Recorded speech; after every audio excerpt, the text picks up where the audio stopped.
আসসালামু আলাইকুম ওয়া রাহমাতুল্লাহ। আপনারা সকলে কেমন আছেন?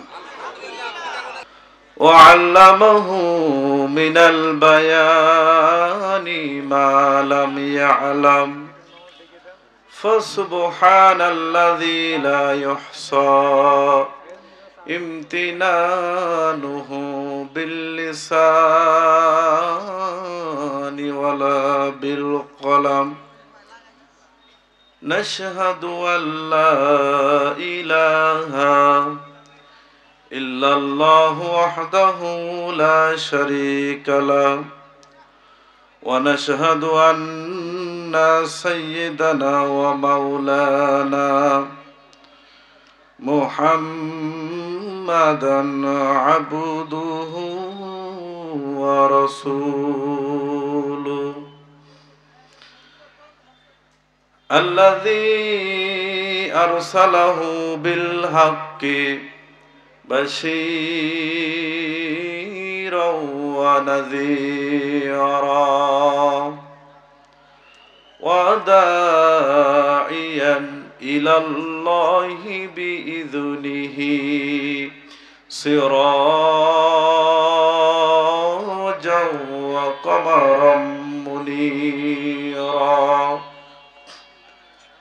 فقد قال الله تعالى في كلامه المجيد وفرقانه الحميد. সকলেই আমার সাথে মহব্বতের সাথে তেলাওয়াত করুন। আউযু বিল্লাহি মিনাশ শাইতানির রাজীম।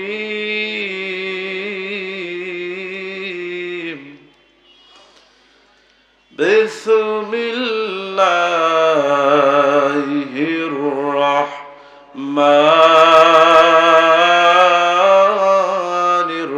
রাহিম।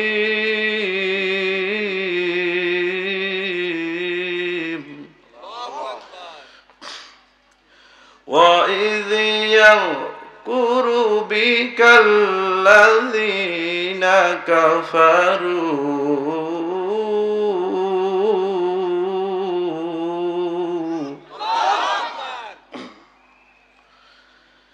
لِيُثْبِتُوكَ أَوْ يَقْتُلُوكَ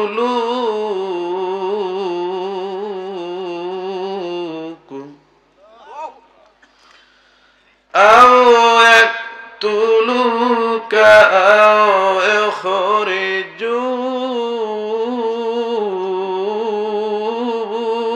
يخرجوك ويمكرون ويمكر الله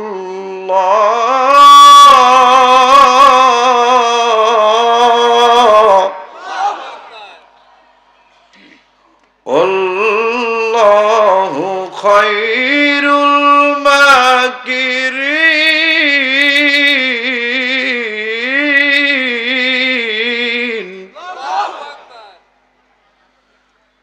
صدقت يا ربنا.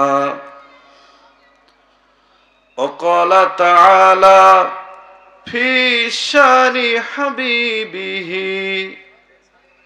إن الله وملائكته يصلون على النبي يا أيها الذين آمنوا صلوا عليه وسلموا تسليما. اللهم মাইক অপারেটর ভাই সাউন্ড ক্লিয়ার করেন, আওয়াজ ভেসিয়ে দেন। নবীর প্রেমে মাতোয়ারা হয়ে সকলে মহাব্বতের সাথে আল্লাহুম্মা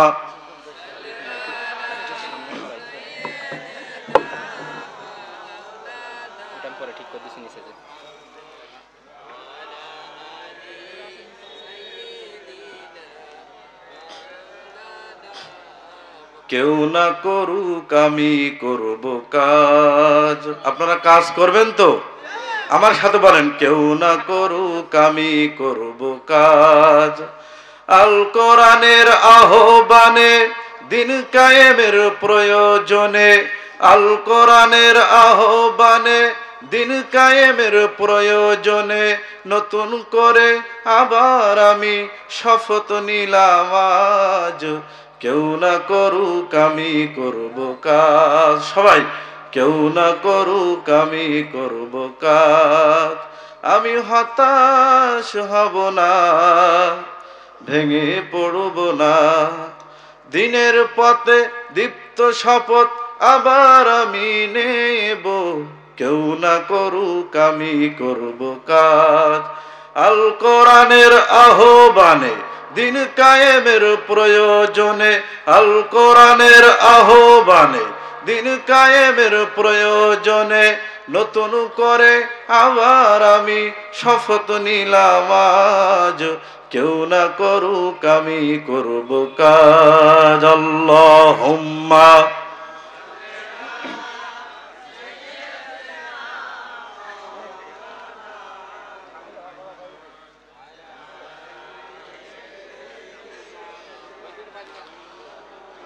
মাওলানা। দুনিয়াটা ইবাদতের কারখানা, ইবাদত ছাড়া কিছু সঙ্গে যাবে না। যাবে নাকি ভাই? এই যে দুনিয়ার এই বিশালতা, গাড়ি বাড়ি, ধন সম্পদ, ক্ষমতা, পদ পদবী, এগুলো কি আপনাদের সাথে যাবে? দুনিয়াটা ইবাদতের কারখানা, ইবাদত ছাড়া কিছু সঙ্গে যাবে না। পাঠাইলেন যে নিয়তি, তার কাছে এই মিনতি, গুনাহগার বানাইয়া মরণ দিও না। দুনিয়াটা ইবাদতের কারখানা, ইবাদত ছাড়া কিছু সঙ্গে যাবে না। যাবে নাকি ভাই? জীবনে করলা কত ভালো আর মন্দ, সব কিছুর হিসাব তোমায় দিতে হবে কিন্তু, ঠিক কিনা?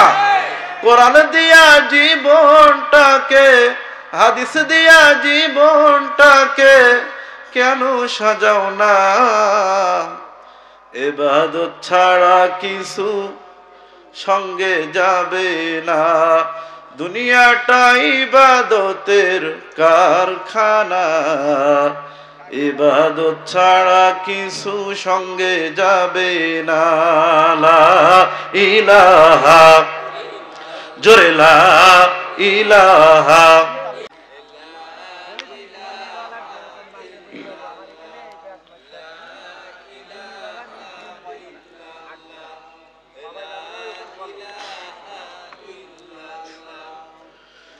মদিনা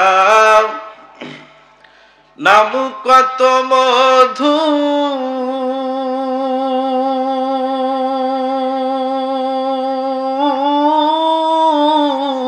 মদিনা আর যে কত দূর, সেই মদিনার পথের ধুলি আমি, ওই মদিনার পথের ধুলি আমি মাখতে পারলাম না। মদিনা যাইতে পারলাম না, মদিনা দেখতে পারলাম না। আমার বন্ধুগণ, আপনারা মদিনা যেতে চান? আমার সাথে বলেন, আমি অসহায় তাই এত দূরে রই, আমি অসহায় তাই এত দূরে রই, শুধু সালাম জানাই মদিনা যাইতে পারলাম না। মদিনা দেখতে পারলাম না। লা ইলাহা,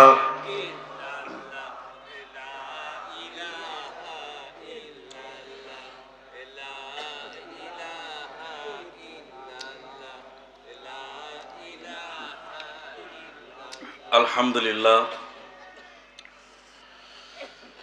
বাংলাদেশের ঐতিহ্যবাহী জেলা ঝিনাইদহ জেলার মহেশপুর থানার অন্তর্গত প্রাতনকোলা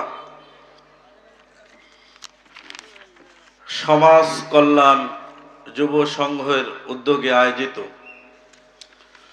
মহাবিশ্বের মহাবিস্ময় মহাগ্রন্থ আল কোরআনুল কারিমের আজকের এই নন্দিত মাহফিলের সম্মানিত নন্দিত সভাপতি, বিশিষ্ট শিক্ষাবিদ, বিশিষ্ট সমাজসেবক, অত্র গ্রামের যুবকদের কর্ণধার আমার একান্ত উস্তাদ বড় ভাই জনাব ফিরোজ আলম মাস্টার সহ মঞ্চে আছে জাতির শ্রেষ্ঠ সন্তান হযরত উলামায়ে কেরাম।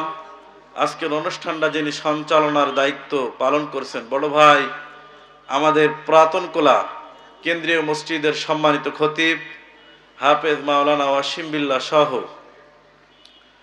আমার সামনে বসা আমার পিতৃতুল্য মুরব্বিয়ানে করম, যুবক ভাইয়েরা, ছোট্ট কচি কাঁচা পদ্মার অন্তর আড়ালে লুকিয়ে থাকা সতী সাধবী, সর্বগুণের গুণান্বিতা, অরলা সরলা সম্মানিতা আমার মা এবং বোনেরা, মাইকের আওয়াজ যতদূর যায় সকল মুসলিম উম্মার প্রতি আমি আমার হৃদয়ের সবটুকু আবেগ অনুভূতি ব্যক্ত করে সশ্রদ্ধ সালাম জানাচ্ছি। আশা করছি আপনারা আমার সালামের জবাব জোরে সরে আমার কর্ণকহরে পৌঁছে দিবেন।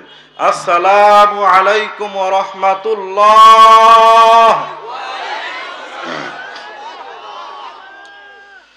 বিনয় অবনত চিত্তে কালিমাতুশ শুকরিয়া আদায় করি মহান আল্লাহ সুবহানাহু ওয়া তাআলার দফতরে, যাহার হাতের মুঠোয় আমাদের সকলের জীবন মৃত্যুর চাবিকাঠি। আমার বন্ধুগণ, যিনি ইচ্ছা করলে আমাদেরকে আজকের এই বিশাল তাফসীর মাহফিলে না নিয়ে আসতেও পারতেন। প্রিয় ভাইয়েরা, এ জনপদের কত মানুষ আছে, তারা যদি আজকে এই অনুষ্ঠানে আসতো, এই অনুষ্ঠানে আজকে কিন্তু জায়গা হতো না। কিন্তু আল্লাহ সুবহানাহু ওয়া তাআলা তাদের ভিতরে আমাদেরকে নির্বাচিত করে ছাঁটাই করে জান্নাতের এক টুকরা স্থান আমাদের জন্য বরাদ্দ করেছেন।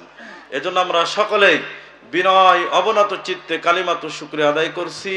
আমরা সকলেই বলি আলহামদুলিল্লাহ। দরুদ এবং সালাম প্রেরণ করি বিশ্ব মানবতার অগ্রদূত, বিশ্ব মানবতার শিক্ষক, যিনি গোটা পৃথিবীতে মানুষের ইহকালীন শান্তি পরকালীন মুক্তির জন্য আমৃত্যু সংগ্রাম করেছে, সে অবিসংবাদিত নেতা আমার আপনার নবী আকায়ে নামদার তাজেদারে মাদিনা বিশ্ব নবী মুহাম্মদুর রাসূলুল্লাহ। আমরা সকলে বলি সাল্লাল্লাহু। আমার প্রিয় ভাইয়েরা, দোয়া এবং ইস্তেগফার কামনা করি এ জমিনে যারা আল্লাহর দ্বীনকে প্রতিষ্ঠিত করার জন্য নিজেদের জীবনকে আল্লাহর জন্য কুরবানি করেছেন। 2024-এর 5 আগস্ট এই কাঙ্ক্ষিত সাফল্য নিয়ে আসার জন্য বাংলার আপামর বিশেষ করে ছাত্র জনতা তারা তাদের নিজের জীবনকে বিলীন দিয়ে এই জালেম নব্য ফেরাউন লেডি ফেরাউনকে তারা বিদায় দিতে গিয়ে তারা তাদের জীবনকে তারা উৎসর্গ করেছেন। শহীদ আবু সাইদ, শহীদ মীর মুগ্ধ সহ নাম না জানা অসংখ্য হাজার হাজার মানুষ তারা জীবন দিয়েছে। আল্লাহ সুবহানাহু ওয়া তাআলা তাদেরকে যেন শহীদের উচ্চ মর্যাদা দান করুন। সকলেই বলেন আল্লাহুম্মা আমিন। আমার ভাইয়েরা, যে সময় আজকের এই তাফসীরুল কোরআন মাহফিল আমরা শুনতে এসেছি, এই সময় গোটা পৃথিবীর মুসলিমদের অবস্থা ভালো না খারাপ? একটু আওয়াজ দেন, ভালো না খারাপ? আজকে পেপার পত্রিকা স্যাটেলাইট বিভিন্ন নিউজ সংবাদ পোর্টাল মাধ্যমগুলোর দিকে একটু ফলো করেন। আজকে গোটা পৃথিবীতে যেখানে মুসলমান সেখানে নির্যাতনের স্টিম রোলার।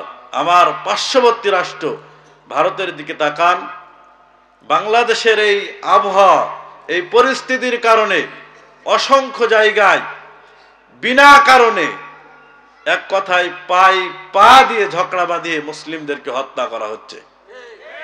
প্রিয় ভাইয়েরা, শুধু তাই নয়, বসনিয়া সোমালিয়া ইরাক, আফগানিস্তান, ফিলিস্তিন, গোটা পৃথিবীতে যেখানে মুসলমান সেখানে নির্যাতনের স্টিম রোলার। আল্লাহ সুবহানাহু ওয়া তাআলা এই গোটা পৃথিবীতে প্রতিকূল অবস্থার মধ্য দিয়ে, মুসলিমদের এই নিপীড়ন নির্যাতনের মধ্য দিয়ে আমাদেরকে একটা শান্তির একটি শান্তির জায়গা তিনি আমাদেরকে দান করেছে, এই ছোট্ট বাংলাদেশ। কিন্তু আজকে দুঃখের বিষয়, এই বাংলাদেশকে নিয়ে চতুর্পাশে ভারত, একপাশে মায়ানমার, এই সমস্ত কাফের মুশরিকরা আমার দেশের সার্বভৌমত্ব নিয়ে আমার দেশের স্বাধীনতাকে লুণ্ঠন করার তারা চক্রান্ত করছে। কথা বলেন ঠিক কিনা? বন্ধুগণ আমার, আজকের এই মাহফিল থেকে আমরা দীপ্ত কণ্ঠে জানিয়ে দিতে চাই, আজকের এই সীমান্ত বর্ডার এলাকা থেকে আমরা জানিয়ে দিতে চাই, এই ভারতের নব্য জাহেল, নব্য ফিরাউন, এই সমস্ত নব্য জাহেলের বাচ্চারা আমার দেশের স্বাধীনতা সার্বভৌমত্ব অক্ষুণ্ণ করার জন্য যদি বিন্দু পরিমাণ ষড়যন্ত্র করে, আমরা সীমান্ত এলাকার মানুষ, চাষা, শ্রমিক, কৃষক, ছাত্র জনতা কাঁধে কাঁধ মিলিয়ে প্রয়োজনে আমরা নিজের জীবনকে বাজি রেখে তার কাটা উপড়িয়ে এই ভারতের ইসকন নামক এই সন্ত্রাসীদের সঙ্গে তাদেরকে আমরা দাঁত ভাঙা জবাব দিতে চাই। কথা বলেন ঠিক কিনা? বন্ধুগণ আমার, প্রয়োজনে আমরা ভারতের সন্ত্রাসীদেরকে তাদের বীজ দাঁত উপড়ে ভারতের ভূখণ্ডে আমরা ইসলামের রাজ কায়েম করতে চাই। আগামীর ভূখণ্ড হবে ইসলামের, আগামীর ভারত হবে ইসলামের, আগামীর ভারত মহাদেশ হবে আল কোরআনের। কথা বলেন ঠিক কিনা? এজন্য আমাদের প্রত্যেকটা মুহূর্তে, প্রত্যেকটা সেকেন্ডে আমাদেরকে সজাগ 100% প্রস্তুতি গ্রহণ করতে হবে। কথা বলেন ঠিক কিনা? প্রিয় ভাইয়েরা, 24 ঘন্টা এই সমস্ত জালেমের বাচ্চারা তাদের লুলুক দৃষ্টি তারা আমার এই সোনার দেশের উপরে তারা নিক্ষেপ করে আছে। প্রিয় ভাইয়েরা আমার, আজকে ভারতের মুসলমানরা আপনারা দেখেছেন, আজ থেকে 1 থেকে 1.5 বছর আগে ওই কর্ণাটকে আমার বোন মুস্কান ভারতের অসংখ্য হাজার হাজার কাফের সৈনিকের সামনে আল্লাহু আকবারকে উন্মোচিত করে গোটা পৃথিবীর মুসলিম জাতিকে দেখিয়ে দিয়েছে। কথা বলেন ঠিক কিনা? এজন্য আসেন, আমাদেরকেও প্রয়োজনে আমার বোন মুস্কানের মতো আল্লাহু আকবারের ধ্বনিকে প্রকম্পিত করে, আল্লাহু আকবারের ধ্বনিকে উচ্চস্বরে আওয়াজ দিয়ে এই সমস্ত ভারত বিরোধী এই সন্ত্রাসীদেরকে আগামীতে তাদের বিরুদ্ধে আমাদেরকে জিহাদের জন্য প্রস্তুতি গ্রহণ করতে হবে। কথা বলেন ঠিক কিনা? আমার ভাইয়েরা, আগামীতে ভারতের বিপক্ষে যদি আমাদেরকে জান মাল রক্ষা করে, আমাদের বাংলার জমিনকে রক্ষা করতে হয়, নিজেদের সার্বভৌমত্ব রক্ষা করতে হয়, প্রয়োজনে কাফনের কাপড় মাথায় দিয়ে উহুদ আর তাবুক, খন্দকার তাবুকের মতো মাথায় কাফনের কাপড় বেঁধে ময়দানে ঝাঁপিয়ে পড়তে ও সীমান্তর মুসলমানরা কারা কারা রাজি আছেন? 2 হাত তুলে আল্লাহকে দেখিয়ে দেন।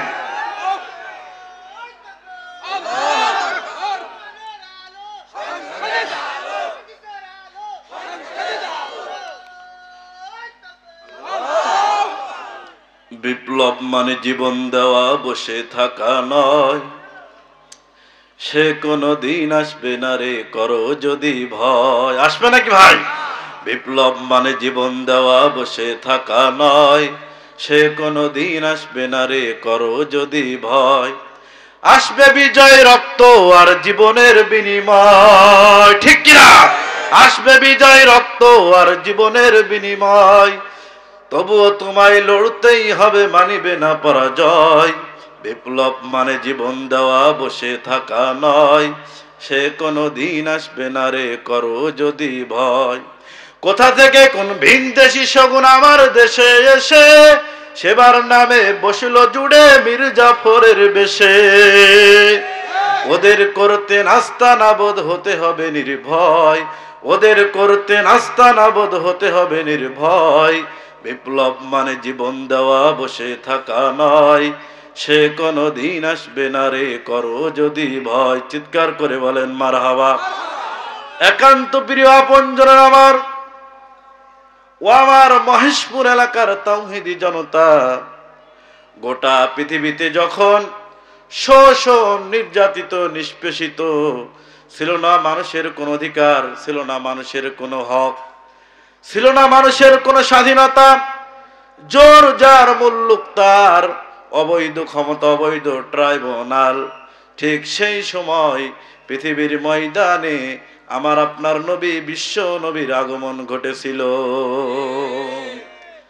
এর একটাই কারণ, গোটা পৃথিবীতে শোষণ, নির্যাতিত, নিষ্পেষিত, লাঞ্ছিত, বঞ্চিত মানুষদের একমাত্র অধিকার পাত্র, সেও মোটামুটি তার হুমকি ধামকিতে, তার যে দেহর যে চেহারা, যে রূপ, তাতে সভাপতি নিজেও ভয় পেয়ে যাচ্ছে।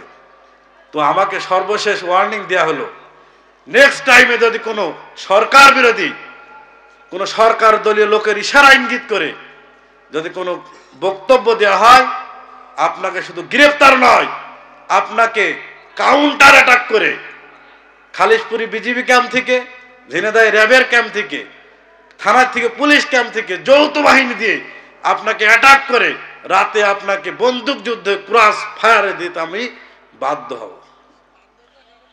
প্রিয় ভাইয়েরা, আশ্চর্য, আমার এই কথা শুনে গা হাত পা থরথর করে কাঁপতে লাগলো যে আল্লাহ বলছে কি, আর কি বা বললাম।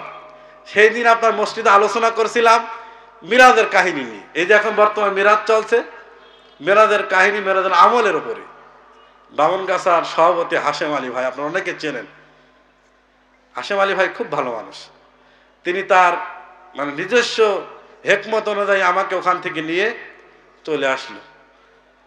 তো আসলে দেখেন, আজ থেকে 5-7 মাস আগে কোথায় ছিল বাংলার প্রেক্ষাপট? সামান্য একটা মসজিদে জুম্মার খুতবা পর্যন্ত আমরা দিতে পারিনি, তাদের তাণ্ডবে। কথা বলেন ঠিক কিনা? আজকে তারা নাই। এজন্য আমি আজকের এই মাহফিল থেকে আমি আপনাদেরকে শিক্ষা দিতে চাই, আগামীতে যারা ক্ষমতায় আসবে এখান থেকে শিক্ষা নিতে হবে। আল্লাহ তো শিক্ষা দেওয়ার জন্য ফিরাউনকে রেখেই দিয়েছে। এজন্য যারা আবারও 90 ফিরাউনের ভূমিকায় অবতীর্ণ হবে, 90 আবু জাহেলের ভূমিকায় অবতীর্ণ হবে, 90 নমরুদের ভূমিকায় অবতীর্ণ হবে, এ বাংলার মুসলমান 90 ইব্রাহিমের সন্তান হয়ে তাদেরকে জুতা পিটা করে বাংলার মসনদ থেকে যেভাবে এই ফ্যাসিস্ট হাসিনাকে দিল্লির ময়দানে পাঠিয়েছে, আবার যদি কোনো নতুন জালিমের আবির্ভাব হয়, আমরাও তাদেরকে বুড়ি গঙ্গায় ফেরাতে বাধ্য হব। প্রিয় ভাইয়েরা, আসেন, আজকে খুব দুঃখ লাগে, এটা আনন্দের দুঃখ। আজকে কোথায় গেল তারা?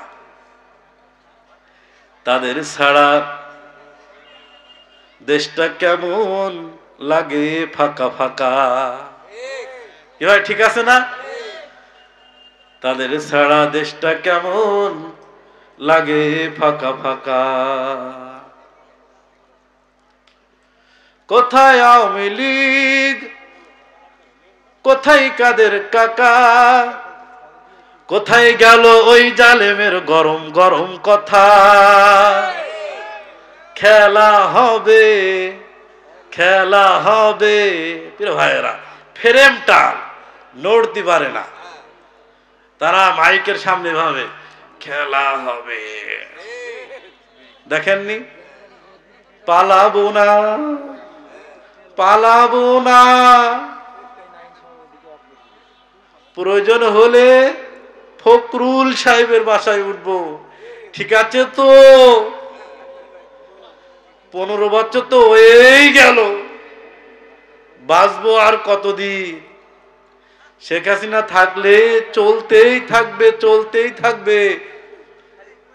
বিএনপিরা ঈদের পরে আন্দোলন করবে, করুক, আমরা প্রস্তুত।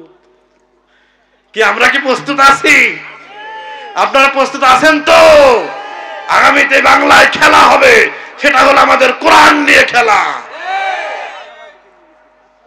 একান্ত প্রিয় আপনজনেরা আমার, আসেন, আল্লাহর জমিনে আল্লাহর দ্বীনকে প্রতিষ্ঠিত করার জন্য আমাদের অবশ্যই পরীক্ষা দিতে হবে। অবশ্যই আমাদের জেল জুলুম নির্যাতন আর মামলা হামলা হবে। এটাই তো মুমিনের জীবনের লক্ষ্য উদ্দেশ্য, ঠিক কিনা?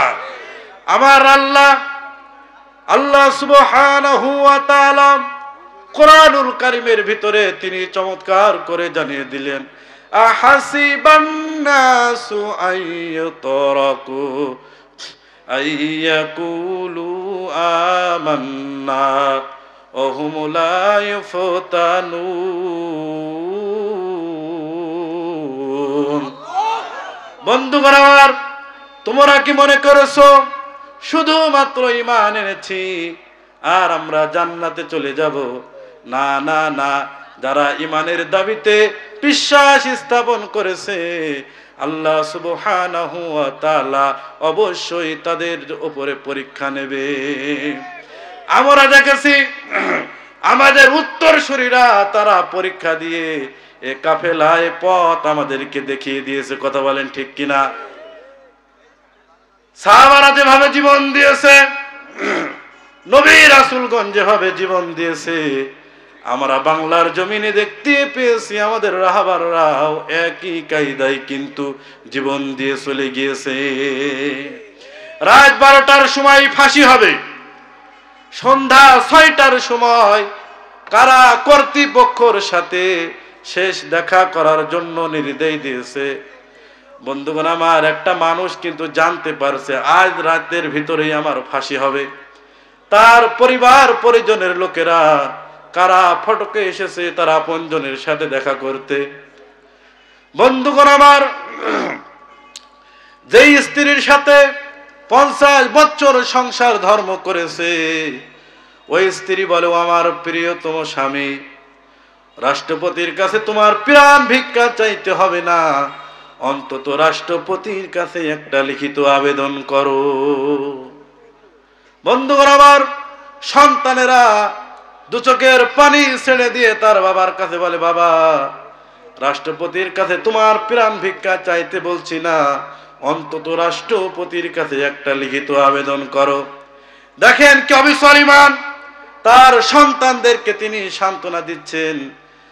যদি আমরা জীবনে বেঁচে থাকার উদ্দেশ্যে আন্দোলনে সংগ্রাম করতাম, তাহলে অবশ্য এই আন্দোলনের নাম লিপিবদ্ধ করতাম না।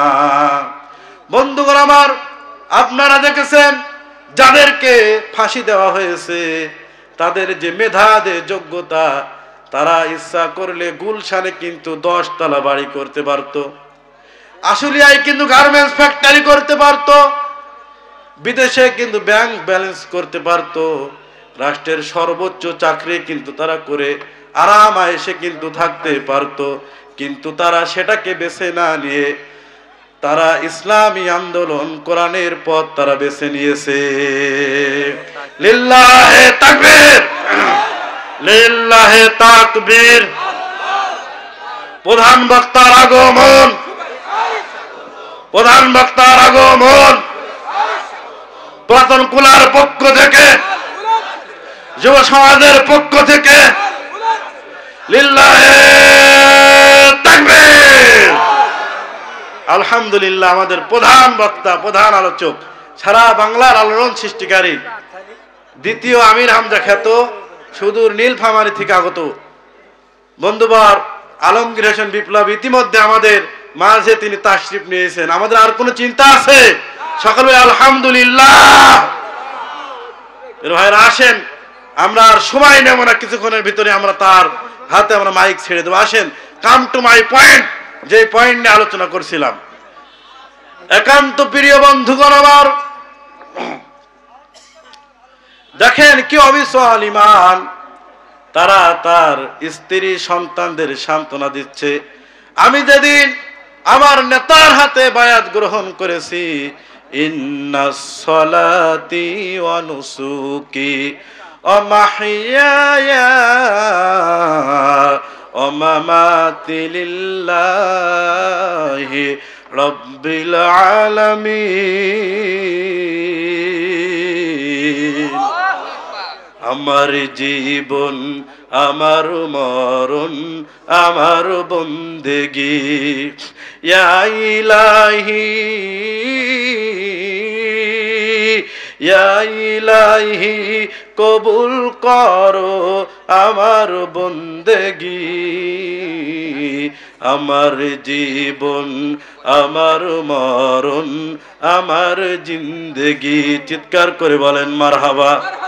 আমার প্রিয় ভাইরা, একান্ত প্রিয় আপনজন আমার, এজন্য আপনাদের প্রতি সর্বশেষ একটাই মেসেজ, আপনারা মানব রচিত সমস্ত মতবাদকে কবর দিয়ে আল্লাহর জমিনে আল্লাহর দিনকে প্রতিষ্ঠিত করে একজন সৎ সাহসী মুজাহিদ হিসাবে নিজের জীবনকে বাজি রেখে আল্লাহর সৈনিক হিসাবে নিজেদের নামকে আপনারা লিপিবদ্ধ করে নেন। আমার ভাইয়েরা, আসেন আগামীতে আমাদের এ বাংলার প্রত্যেকটা জায়গায়, এ বাংলার একেবারে রান্নাঘর থেকে শুরু করে পার্লামেন্ট পর্যন্ত প্রত্যেকটা জায়গায় কোরআন সুন্নাহর শাশ্বত বাণী, কোরআন সুন্নাহর শাশ্বত বিধান আমাদেরকে প্রতিষ্ঠিত করতে হবে। এ লক্ষ্যে আমাদের নিজের জীবন বাজি রেখে ইসলামী আন্দোলন, কোরআনের আন্দোলন চালিয়ে যেতে হবে। রাজি আছেন তো? আমার প্রিয় ভাইরা, আসেন আগামীতে বাংলার জমিনে, আগামীতে বাংলার মসনদে, এ বাংলার পার্লামেন্টে যদি আমাদেরকে আল্লাহর রাজ কায়েম করতে হয়, আমাদেরকে সাহাবাদের মতো জীবন দিতে হবে। আপনারা রাজি আছেন? আমার প্রিয় ভাইয়েরা, বদর আর উহুদ, খন্দকার তাবুকের মতো মাথায় কাফনের কাপড় বেঁধে যদি আমাদেরকে ময়দানে ঝাঁপিয়ে পড়তে হয়, বাংলার একেবারে রান্নাঘর থেকে শুরু করে একেবারে সচিবালয়, ওসি, ডিসি, এসপি, একেবারে গণভবন, সচিবালয়, বঙ্গভবন থেকে শুরু করে সংসদ ভবন থেকে শুরু করে হোয়াইট হাউস পর্যন্ত আমাদেরকে আল্লাহর কোরআনের রাজ কায়েম করতে হবে।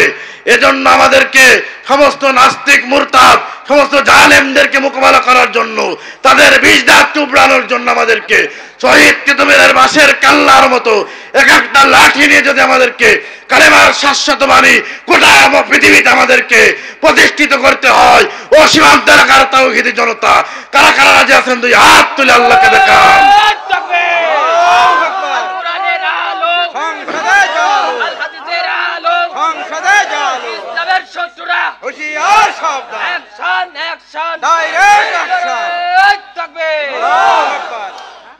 আলহামদুলিল্লাহ। আসেন প্রিয় ভাইয়েরা, আপনাদের প্রতি আমার উদারত আহ্বান, আপনারা সকলেই, আমি অত্র গ্রামের সন্তান, আমি আপনাদের একেবারে স্নেহের আপনাদের কেউ ছোট ভাই, কেউ আপনার সন্তান। তা আমার জন্য সকলেই দোয়া করবেন। আপনাদের কাছে দোয়ার ভিখারি, দোয়ার কাঙ্গাল, একজন কোরআনের শ্রমিক, ইসলামের শ্রমিক হিসাবে নিজের জীবনকে যেন আমৃত্যু পর্যন্ত আমি এ পথে টিকে থাকতে পারি। প্রিয় ভাইয়েরা, আমি আবু সাইদ হক মুজাহিদ, আমার আলোচনার ভিতরে ভুল ত্রুটি আমি সমস্ত কিছু ক্ষমা চেয়ে আমি আপনাদের কাছে দোয়ার ভিখারি, আপনাদের দোয়ার ফসল। আমি এবছরে প্রায় বাংলার অর্ধ জেলা আমি সফর করেছি। গতদিন ছিলাম আপনার খুলনা শিরোমণি একেবারে পোপারের ওপরে, এর আগের দিন ছিলাম খুলনার সবচাইতে বড় মাঠ আপনার মদিনাবাগ ফুটবল মাঠে। 2 দিন ব্যাপী মাহফিলের প্রথম দিনই প্রধান বক্তা ছিলাম, সেখানে আপনার মিয়া গোলাম পরোয়ার প্রধান অতিথি ছিল।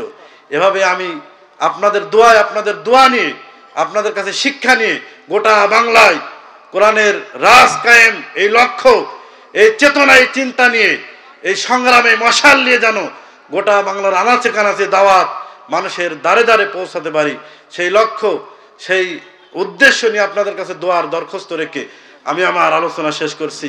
আসসালামু আলাইকুম ওয়া রাহমাতুল্লাহ।